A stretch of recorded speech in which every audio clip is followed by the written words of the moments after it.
Hi, mein Name ist Anima, ich bin Grafikdesignerin und Illustratorin und heute möchte ich mit euch eine Figur aus Studio Ghibli zeichnen, und zwar den lieben Kalziffer. In diesem Tutorial lernt ihr nebst meinem Stil auch ein bisschen Schattensetzung und 3D. Aber keine Sorge, das Tutorial ist wirklich nicht kompliziert und ich bin mir ganz sicher, ihr schafft das. Ich würde sagen, schnappt euch euer Tablet, euren Apple Pen und wir legen los.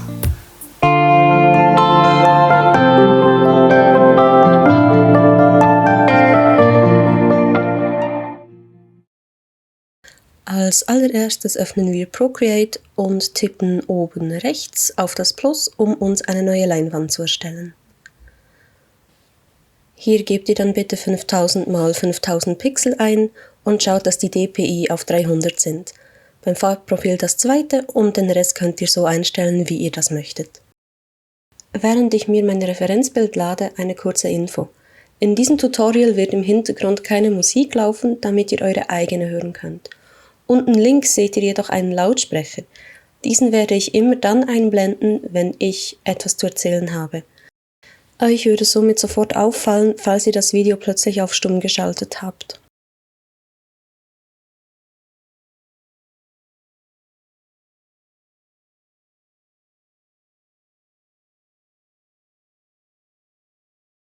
Als erstes beginnen wir mit der Skizze und wir zeichnen uns eine Ellipse.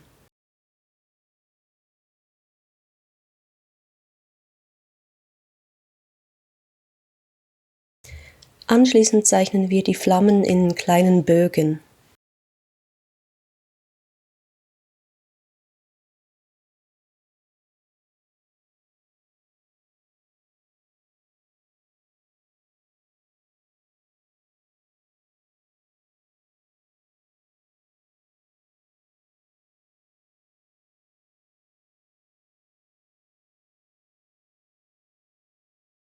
Ich persönlich radiere mir gleich störende Elemente weg, damit ich mich am Ende nicht selbst verwirre. Aber das könnt ihr natürlich machen, wie ihr wollt.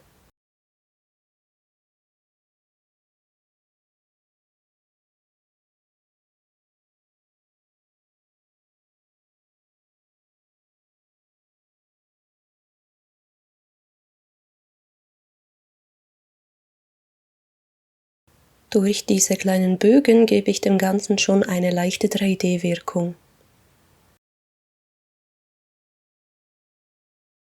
Als nächstes zeichnen wir die Augen von Kalziffer und diese befinden sich im unteren Drittel seines Gesichts. Schaut, dass ihr die beiden Kreise gleich groß macht, aber sie sollen nicht exakt rund sein, da die Augen von Kalziffer im Film das auch nicht sind, und er darf ein bisschen schielen. Beim Mund könnt ihr euch an einer Kidneybohne orientieren. Dies ist auch nicht ganz symmetrisch und mit einem Halbkreis zeichnen wir noch die Zunge ein. Damit der Deckel mit seinem Gesicht auch eine 3D-Wirkung bekommt, zeichnen wir noch den Rand des Macaron ein.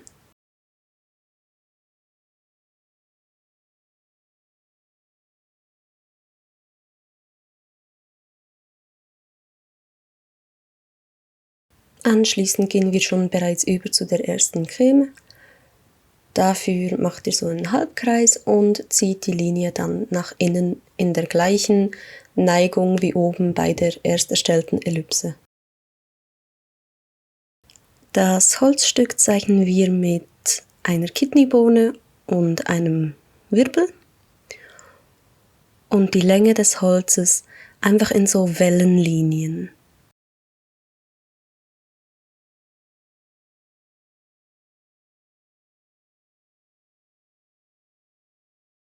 Und um das Holz zeichnen wir jetzt noch den zweiten Teil der Creme. Der Boden des Macarons ist ganz einfach. Zuerst zeichnet ihr wieder eine halbe Ellipse im gleichen Winkel wie die oberen. Und dann macht ihr wieder mit solchen Wellenlinien die Kruste.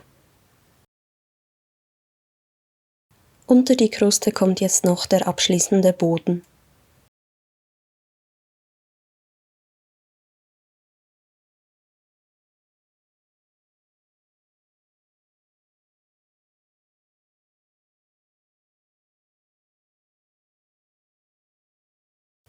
Jetzt, da wir unsere Skizze fertig haben, benennen wir die Ebene um zu Skizze und schieben diese dann nach oben. Den Ebenenmodus setzen wir entweder auf Abdunkeln oder Multiplizieren und benennen uns die untere Ebene in Farbflächen um.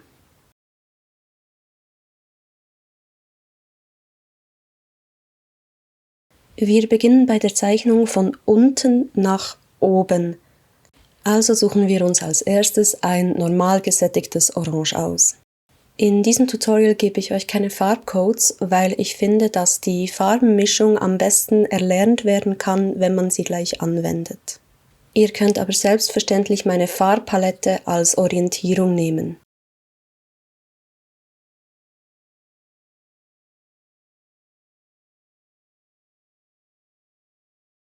Für das Color Blocking nehme ich meinen eigenen Pinsel, aber ihr könnt auch einfach den Zero-Pinsel verwenden. Diesen findet ihr unter Tinte und das ist ein vorgefertigter Pinsel von Procreate.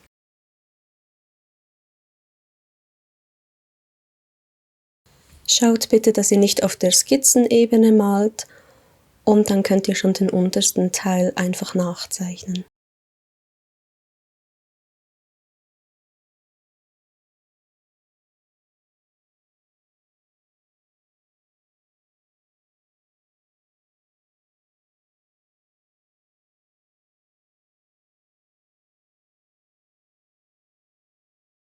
Mit einer etwas dunkleren Farbe zeichnen wir uns den Schatten des Kranzes.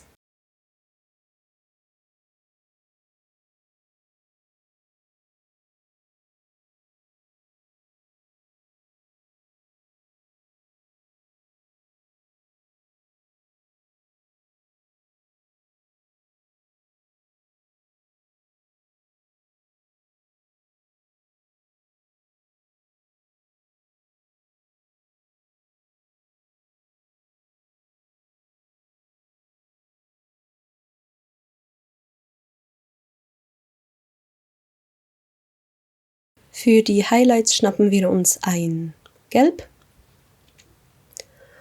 und zeichnen in der Mitte des Bodens einen Lichtfleck.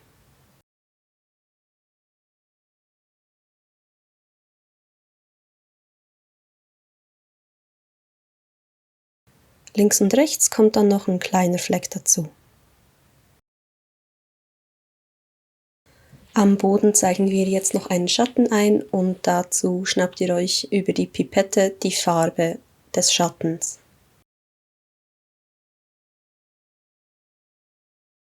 Als nächstes wählen wir uns ein helleres Orange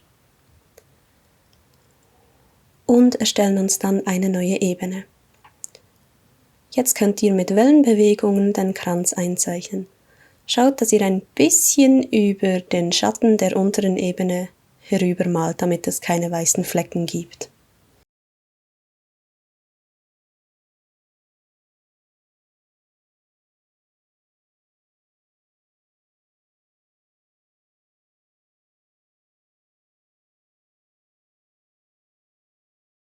Wir gehen kurz auf die Ebene darunter, um den Schatten noch ein bisschen genauer einzuzeichnen.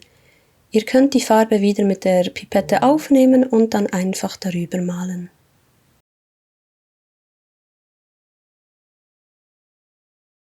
Wir wechseln wieder auf die obere Ebene, nehmen uns das Orange mit der Pipette auf und ziehen es etwas herunter, damit wir die Schattierungen einzeichnen können.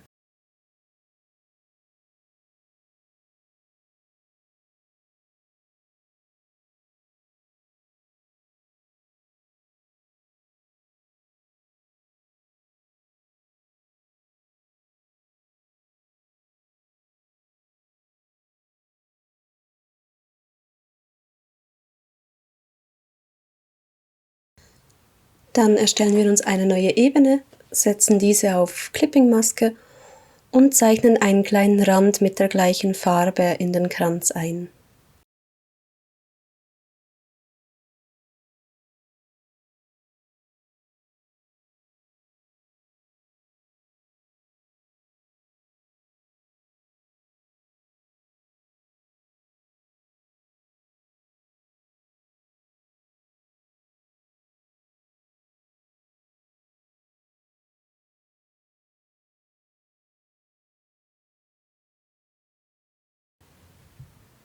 Jetzt wählen wir ein Orangerot an und erstellen uns dann auch gleich eine neue Ebene, fügen vorher noch die zwei anderen Ebenen zusammen und zeichnen jetzt den etwas dunkleren Kranz ein.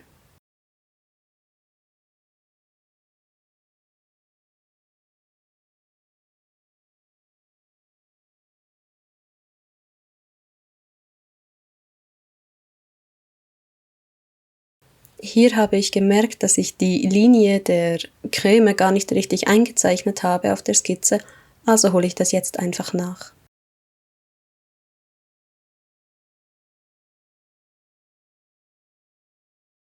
Jetzt verdunkeln wir unser Orangerot, erstellen eine neue Ebene, setzen diese auf Clipping-Maske und zeichnen wiederum einen kleinen Schatten ein.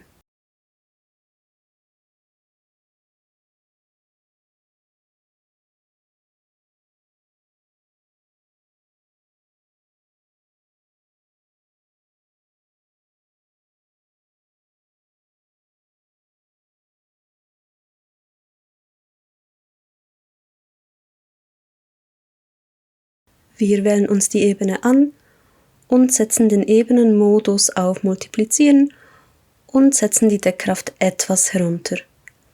Dann fügen wir die beiden Ebenen zusammen und erstellen uns gleich wieder eine neue Ebene.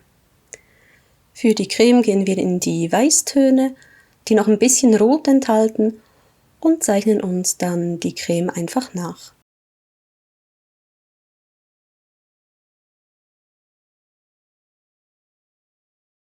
Ihr könnt bei der Creme einfach über das Holz rübermalen, denn das Holz werden wir dann ganz am Ende zeichnen und dann liegt es auch zu oberst. Wir gehen in die Farbpalette, wählen uns da ein bisschen ein dunkleres Weiß oder Grau, erstellen eine neue Ebene, setzen diese wieder auf Clipping-Maske und zeichnen uns unsere Schattierungen ein.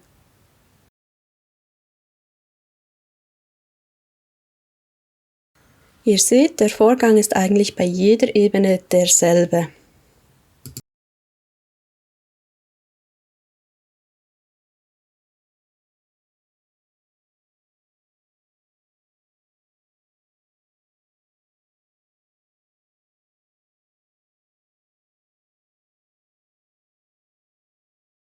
Wir gehen wieder in die Farbpalette, wählen uns ein Weiß aus und zeichnen dann unsere Highlights in die Creme rein.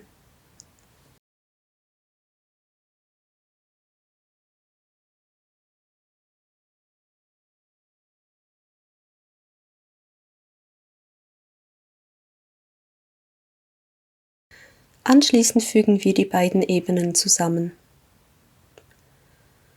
Dann erstellen wir uns gleich wieder eine neue Ebene, aber jetzt zwischen der Creme und dem Kranz und zeichnen da nochmal ein bisschen einen dunkleren Schatten hinein. Ihr könnt wieder die Farbe mit der Pipette aufnehmen, dann einfach ein wenig nach unten ziehen und schon habt ihr ein Rot, das sich im gleichen Spektrum befindet.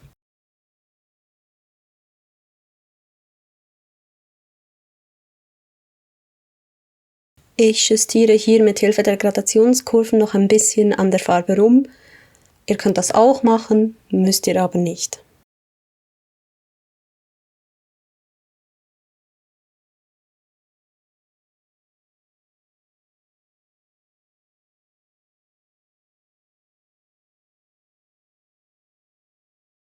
Wir erstellen uns eine Ebene über der untersten Ebene, nehmen uns die Orangefarbe der Ebene auf, ziehen diese wieder etwas herunter, damit sie dunkler wird und zeichnen noch einmal ein bisschen genauer den Schatten ein. Die Ebene stellt ihr dann am Ende noch auf Clipping-Maske, damit ihr nicht über die Ränder hinausmalen könnt.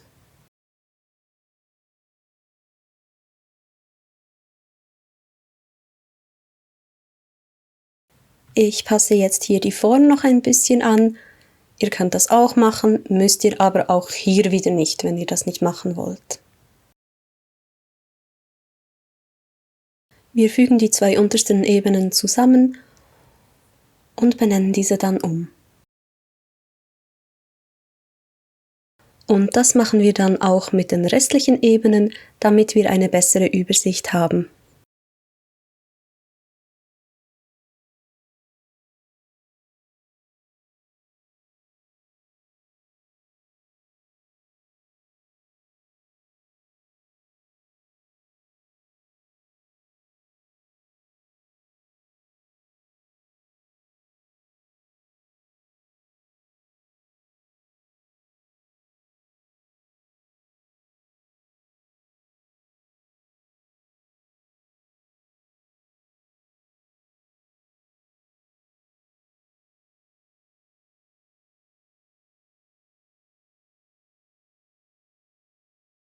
Jetzt erstellen wir uns wieder eine neue Ebene über der Creme und benennen auch diese wieder um.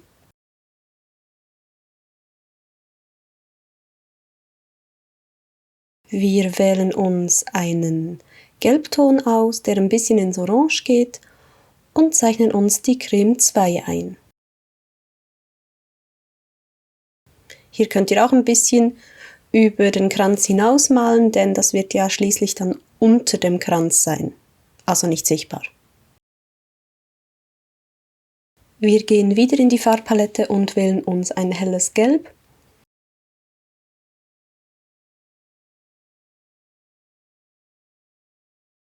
Und zeichnen uns hiermit die Highlights in die Creme ein.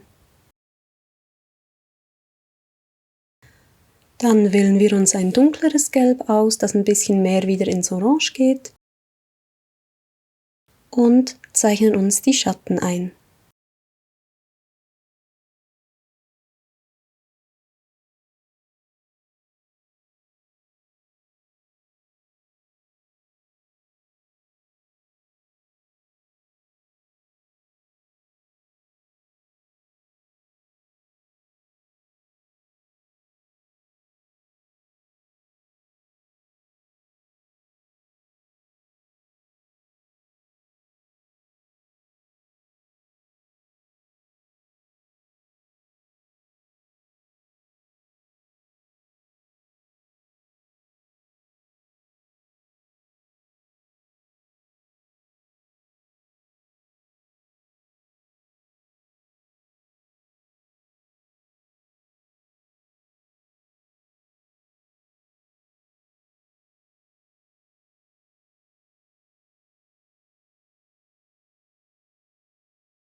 Wir erstellen uns eine neue Ebene über der Creme 2, setzen diese auf Clipping-Maske und gehen in ein mitteldunkles Orange und zeichnen uns noch einen dunkleren Schatten ein. Dieser aber nur ganz, ganz fein, jeweils oben und unten der Creme.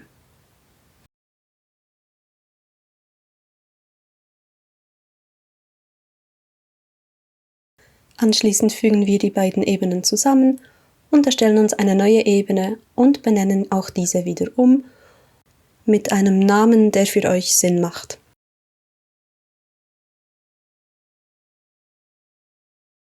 Wir schnappen uns die Kranzfarbe, also dort, wo die Wellen sind, und zeichnen diese auch oben wieder ein. Hier könnt ihr streng genommen auch wieder über das Holz malen, da man das am Ende nicht sehen wird. Schaut einfach, dass ihr das möglichst exakt macht.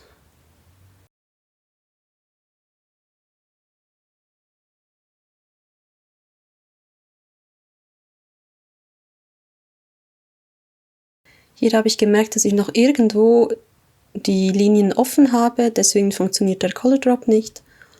Das kann durchaus mal passieren, aber man bügelt es dann einfach aus. Wir nehmen uns die Farbe der Schattierungen im Kranz auf und malen dann wieder diese Schattierungen in den oberen Kranz hinein.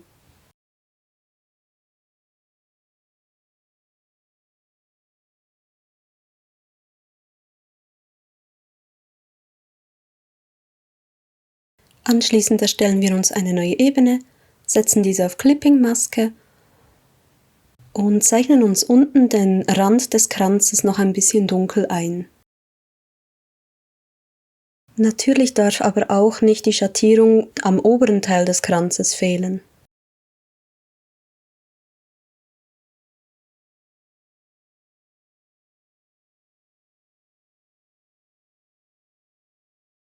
Wir fügen diese zwei Ebenen wieder zusammen und erstellen uns dann auch wieder eine neue Ebene, aber diesmal wieder zwischen Creme 2 und dem Kranz oben. Und diese benennen wir Schattenkranz. Dann nehmen wir uns die Schattenfarbe auf und malen auch hier diesen Schatten wieder hinein.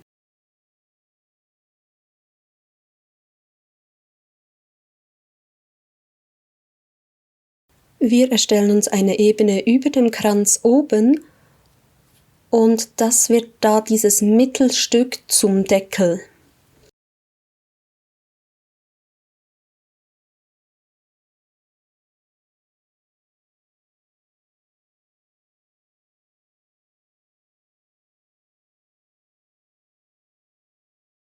Wir nehmen uns die Farbe des unteren Zwischenstücks auf und zeichnen uns die Form der Skizze einfach nach.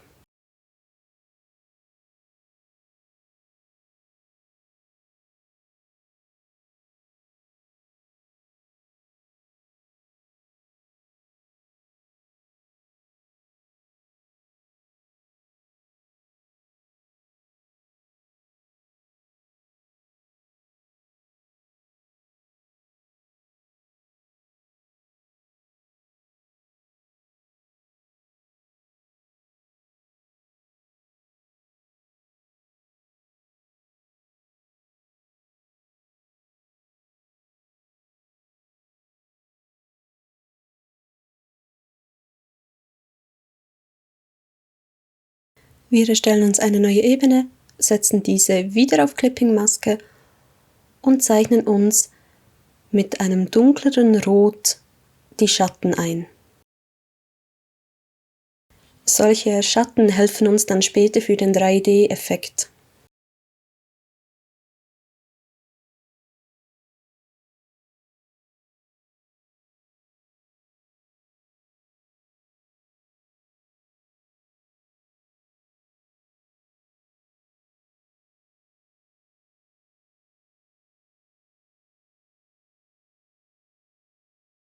Aus der Farbpalette nehmen wir uns ein helleres Gelb-Orange und zeichnen damit ein paar Highlights in dieses Zwischenstück hinein.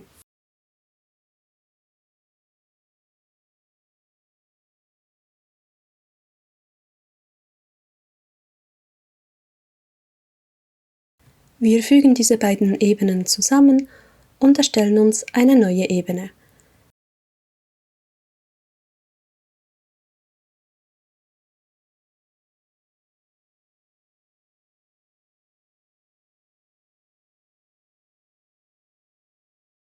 Wir nehmen uns mit Hilfe der Pipette die Bodenfarbe auf und zeichnen uns den Deckel nach.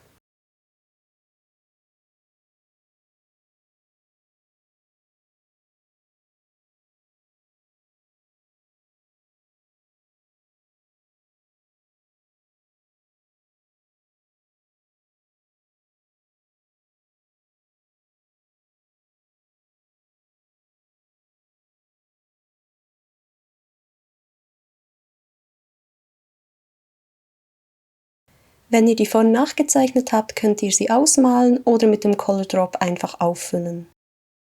Damit wir Calcifers Gesicht noch sehen können, setzen wir den Ebenenmodus der Skizzenebene auf Multiplizieren.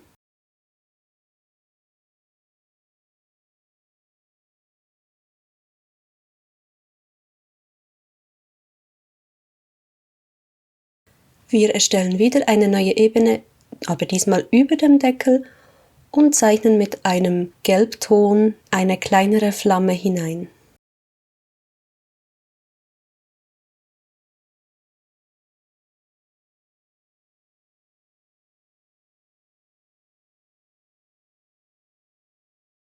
Jetzt duplizieren wir diese Ebene und transformieren diese, damit sie etwas kleiner wird. Dann müssen wir sie nicht neu zeichnen.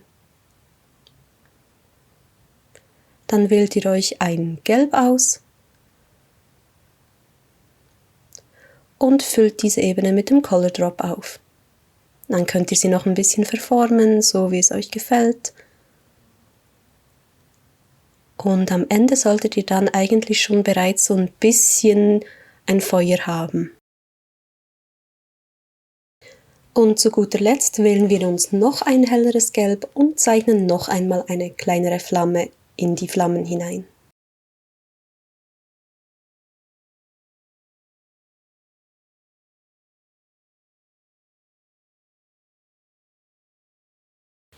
Anschließend fügen wir alle Flammenebenen zusammen und erstellen uns auch gleich wieder eine neue Ebene und setzen diese auf Clipping-Maske.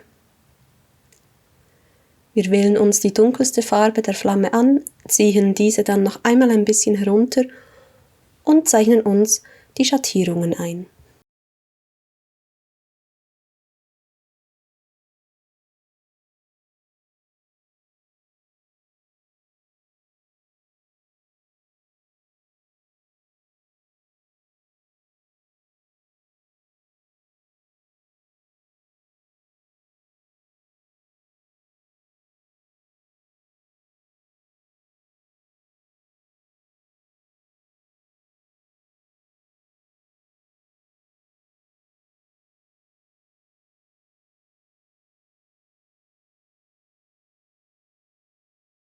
Sind wir mit den Schattierungen zufrieden, fügen wir diese beiden Ebenen zusammen, erstellen uns wieder eine neue Ebene und benennen diese um in Gesicht.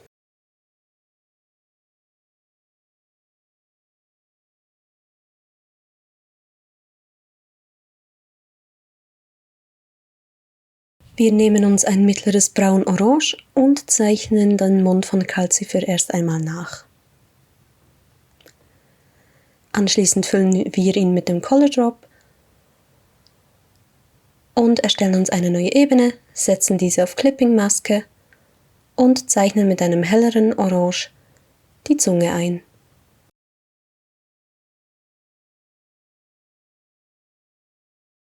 Auch hier justiere ich die Farbe ein bisschen nach. Ihr könnt das wieder machen oder auch nicht, das ist völlig euch überlassen. Sind wir dann zufrieden, fügen wir die beiden Ebenen zusammen.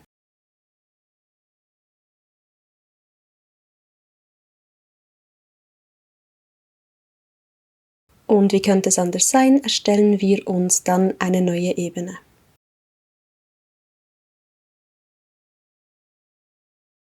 Diesmal wählen wir uns ein Weiß mit ein bisschen Orange drin und zeichnen uns die Augen von Calcifer nach.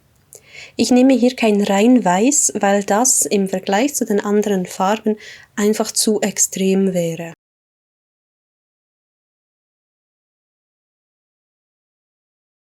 Auch hier müsst ihr die Augen nicht ganz genau exakt gleich machen, denn wie gesagt, Calcifer, der Junge, schielt ein bisschen und dann ist das absolut in Ordnung. Wir erstellen uns eine weitere Ebene, setzen diese auf Clipping-Maske und wählen uns ein sehr dunkles Grau an. Damit zeichnen wir die Augenumrandungen von Calcifer. Und das ist eigentlich auch die einzige Line-Art, die in diesem Tutorial vorkommt. Bei den Augen können wir einfach nicht darauf verzichten.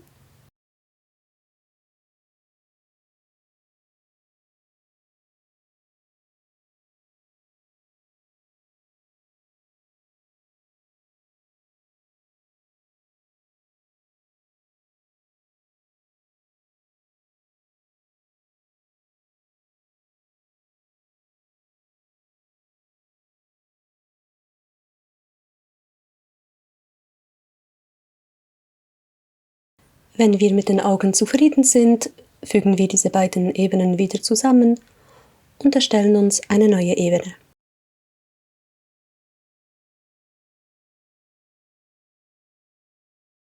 Diese Ebene benennen wir um zu Holz und holen uns dann einen schönen Braunton aus der Farbpalette.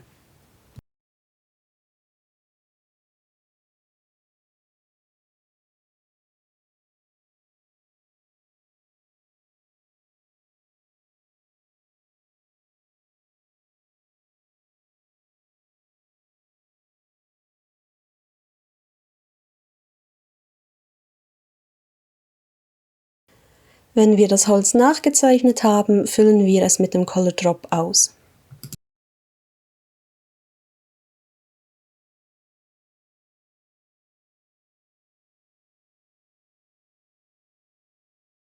Anschließend wählen wir uns ein helleres Braun-Orange und zeichnen die Highlights des Holzes ein.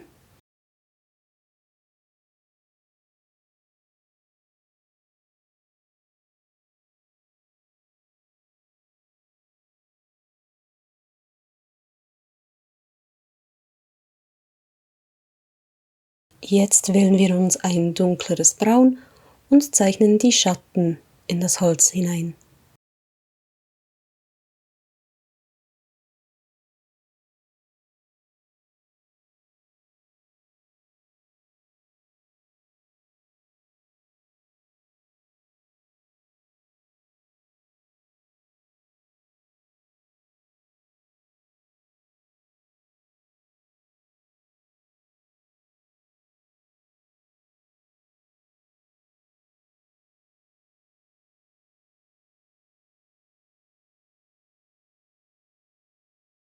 Für den letzten Schritt wählen wir uns ein noch helleres Braun als unser Highlight Braun an und zeichnen die hellsten Stellen noch in das Holz ein.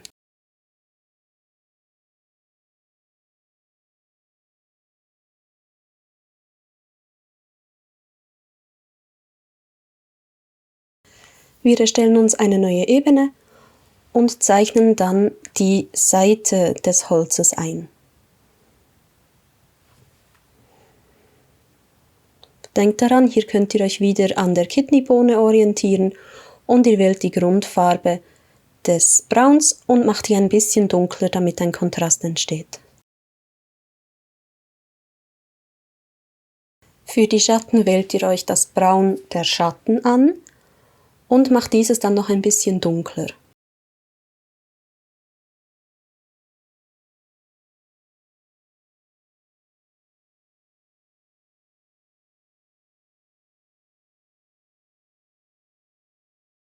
Für die Highlights wählt ihr euch die mittlere Highlightfarbe an.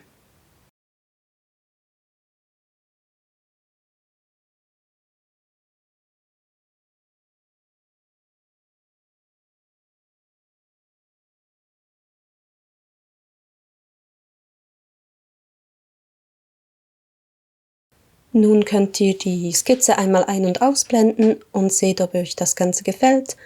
Wenn ja, fügt ihr das Holz zusammen und erstellt euch eine neue Ebene. Hier machen wir jetzt noch die Feinheiten des Holzes und ihr könnt da ganz selbstständig bestimmen, was ihr da noch genau machen wollt. Für mich waren es noch ein paar Schatten mehr einzuzeichnen.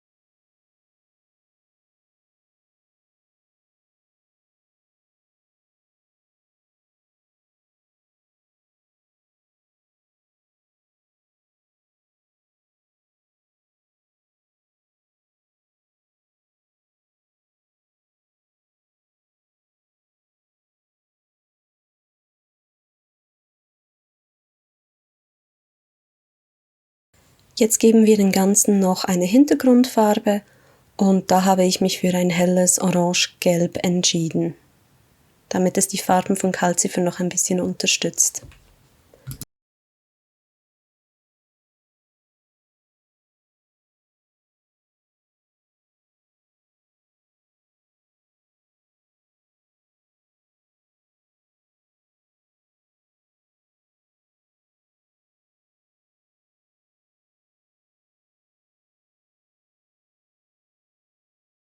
Jetzt räumen wir die Ebenen ein bisschen auf. Wir fügen alles zusammen, was zusammengefügt werden kann. Am besten folgt ihr hier einfach meiner Anleitung.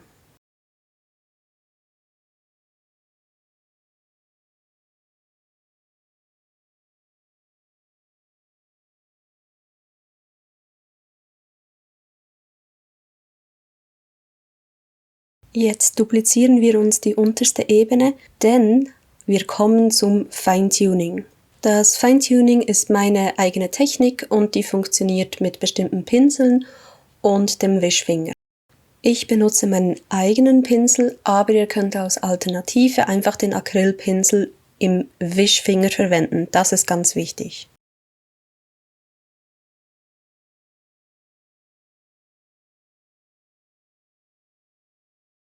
Mit dieser Technik arbeitet man hauptsächlich mit sehr kleinen Pinselgrößen, weil man da eine bessere Kontrolle über die Form hat. Der Wischfinger sagt schon, was er eigentlich macht. Er verwischt die Farben zusammen, also er verblendet sie. Und wie ihr seht, mache ich hier eigentlich eher Kreisbewegungen, wenn ich die Farbe erhalten will, und Wischbewegungen, wenn ich die Farbe in eine bestimmte Richtung drehen möchte. Das müsst ihr ein bisschen ausprobieren, was für euch funktioniert, aber mit ein bisschen Übung kriegt ihr das hin.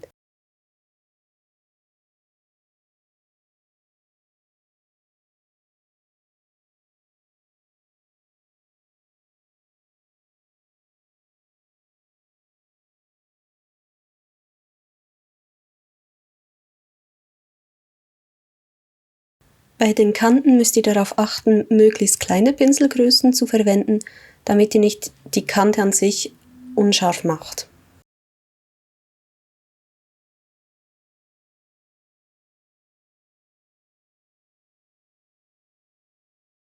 Hier seht ihr, dass ich eine Kurve ziehe, ein bisschen warte und dann loslasse. So könnt ihr die Kanten ein bisschen unscharf machen, ohne die komplette Kante zu verlieren. Das ist ein bisschen schwer zu erklären, aber ich denke, ihr wisst, was ich meine.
Wenn ihr die Ebene komplett verblendet habt und zufrieden seid, könnt ihr anschließend die untere Ebene, die als Backup gedacht war, einfach löschen und die nächste Ebene duplizieren und das genau gleiche noch einmal machen.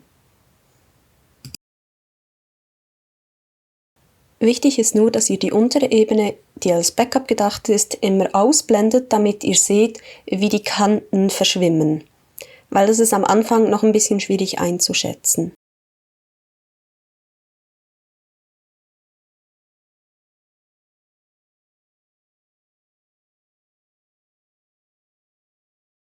Wenn ihr seht, dass sich Farben zu sehr verblenden, habt keine Scheu, einfach eine neue Ebene darüber zu setzen und mit einem dunkleren Ton das Ganze noch einmal nachzuzeichnen, wie wir es im Color Blocking gemacht haben. Das wird auch hier noch ein paar Mal vorkommen, da ich mich einfach in den Farben ein bisschen verschätzt habe.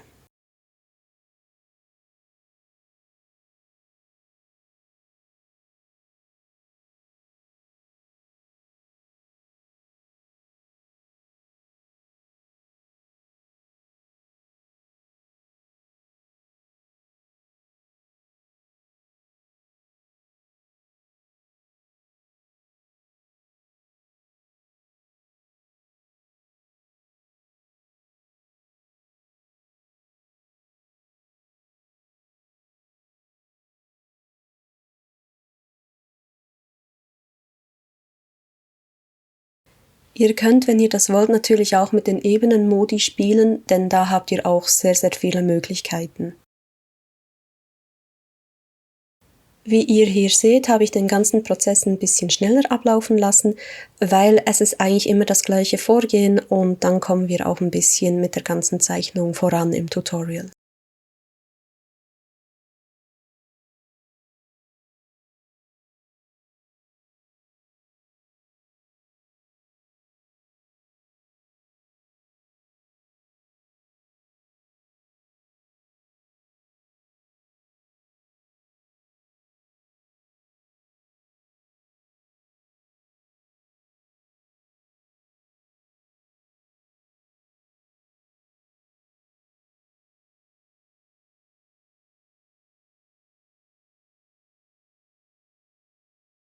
Ich arbeite jetzt hier auf der direkten Ebene, also ohne Backup, weil ich mir einfach sicher war, dass ich diese Kante wirklich gut hinbekomme.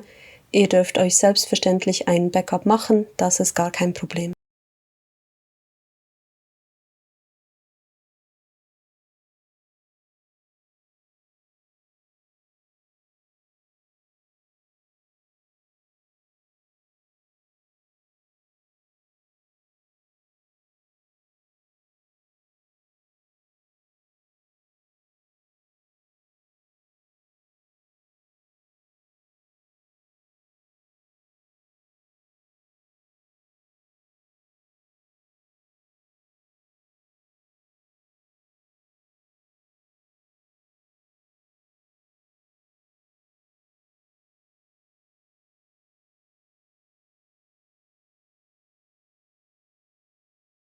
Ich denke, euch ist der Ablauf jetzt ein bisschen klar.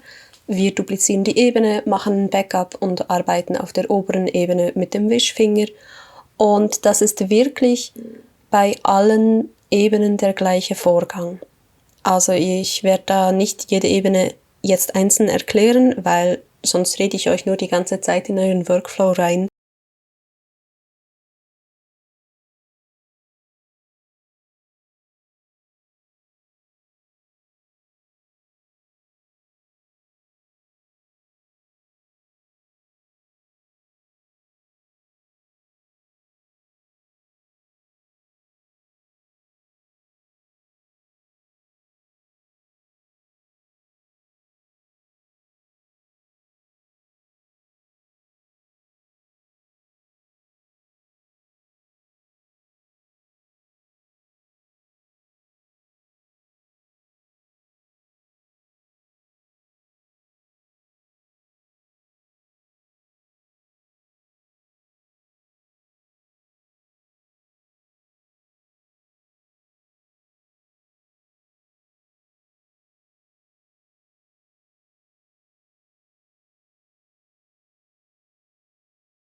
Hier muss ich doch noch etwas loswerden.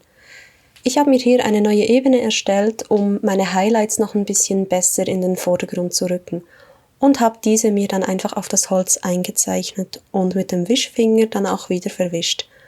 Die Farben haben sich einfach im Prozess dann zu sehr miteinander vermischt gehabt, somit sind die Highlights weggefallen.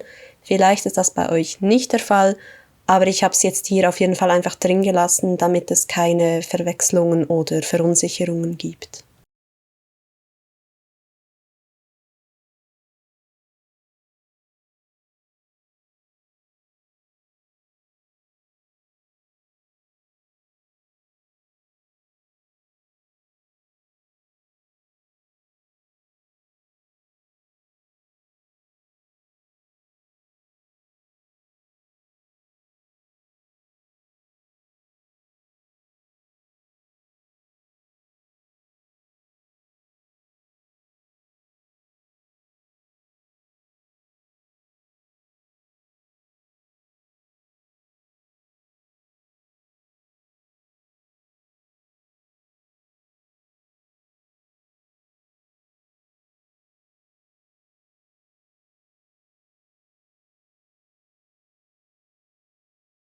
Unseren Calcifer haben wir jetzt fertig verblendet und wir gehen jetzt einen Schritt weiter.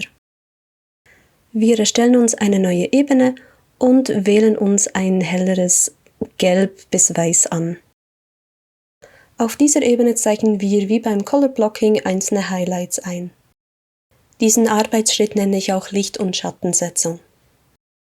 Ich persönlich mache die starke Licht- und Schattensetzung am Ende eines Bildes, da ich da einfach die beste Kontrolle über die Gesamtwirkung des Bildes habe.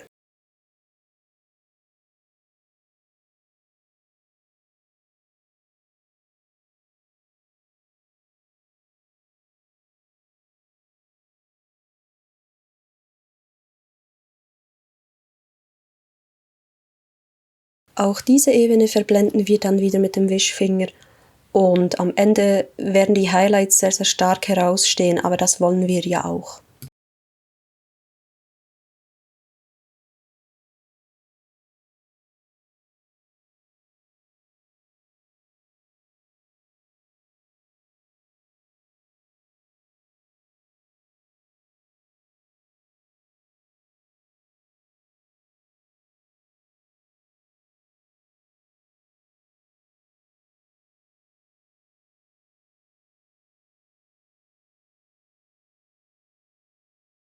Hier füge ich über dem Kranz unten eine neue Ebene ein, weil ich dort noch ein bisschen mehr Schatten möchte. Ich wähle mir ein möglichst neutrales Grau und den Siruppinsel in eurem Fall an und zeichne mir hier eine Linie hinein. Ich setze die Ebene dann noch auf Clipping-Maske und den Ebenenmodus habe ich mich für Multiplizieren entschieden, aber mit einer zurückgenommenen Deckkraft. Somit kann ich einen Schatten einzeichnen, der unteren Farbe entspricht, da ein neutrales Grau im Ebenenmodus Multiplizieren immer eine Mischfarbe der unteren Farbe ergibt.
So, da wir jetzt alle Lichter und Schatten gesetzt haben, wie wir das wollen, kommen wir zum letzten Punkt auf der heutigen To-Do-Liste und das ist der Schatten vom Gesamtobjekt.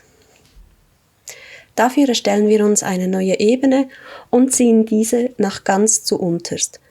Dann wählen wir uns ein mittleres dunkles Braun und zeichnen einen Schatten ein, der so mittelgroß ist.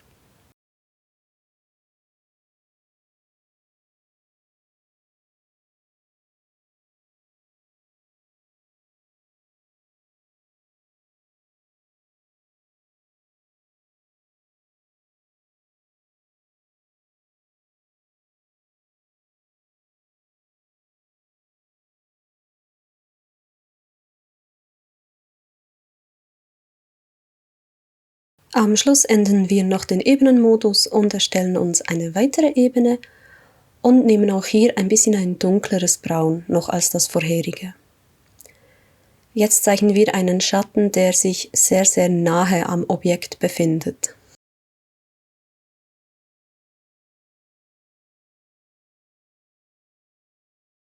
Und verblenden natürlich auch diesen.